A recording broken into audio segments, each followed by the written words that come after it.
Ici, j'ai une barre de bois, 4 sacs de sable. Les bleus sont de 5 livres qui sont sur la barre de bois. Et donc, à ce moment-là, mon travail est de vraiment stabiliser avec le bras tendu, le coude barré, aussi haut que possible. Je pousse vers le plafond. Je vais garder cet engagement jusqu'au niveau du dos et jusqu'au bout des doigts. Et avec les sacs de sable, ça crée quand même une bonne instabilité. Donc, je vais rester concentré sur mon côté gauche à ce niveau-là. Et les sacs rouges sont 10 livres chacun. Et donc, à ce moment-là, je fais, comme il m'a appelé, un biceps curl qu'on pourrait faire, exemple, dans une salle d'entraînement ou bien à la maison si on a des poids libres ou bien des barres. Dans ce cas-ci, évidemment, vu que c'est à une main, ça va beaucoup mieux avec un poids libre, par exemple. Ça peut être aussi un élastique avec des résistances diverses selon notre niveau actuel, où on pourrait le mettre en dessous du pied et faire un biceps curl quand même.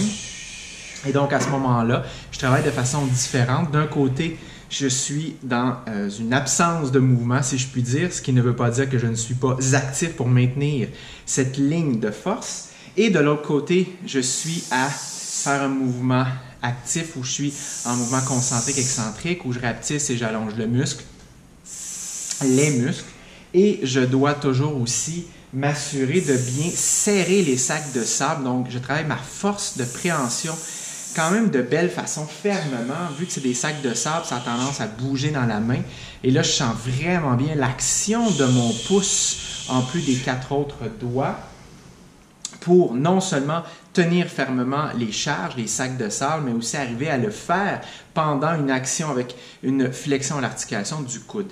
Donc, c'est une façon parmi tant d'autres de varier ces types d'entraînement et d'arriver à travailler ces aptitudes physiques comme ici la force, mais aussi la perception corporelle et le recrutement musculaire volontaire dans des façons diverses. Et donc, à ce moment-là, on travaille nos compétences physiques et on les développe avec des patrons moteurs différents et aussi dans l'optique où on devient de plus en plus stable et on devient de plus en plus adaptable à différents types de situations, soit dans notre quotidien ou aussi à l'entraînement. Et donc, à ce moment-là, ce qu'on fait dans le gym, ce qu'on fait à la maison en entraînement plus spécifique, eh bien, ça devient des compétences transférables où, comme je le disais, on devient possiblement, avec la pratique, avec le temps et la persévérance, de plus en plus adaptable à des situations ponctuelles.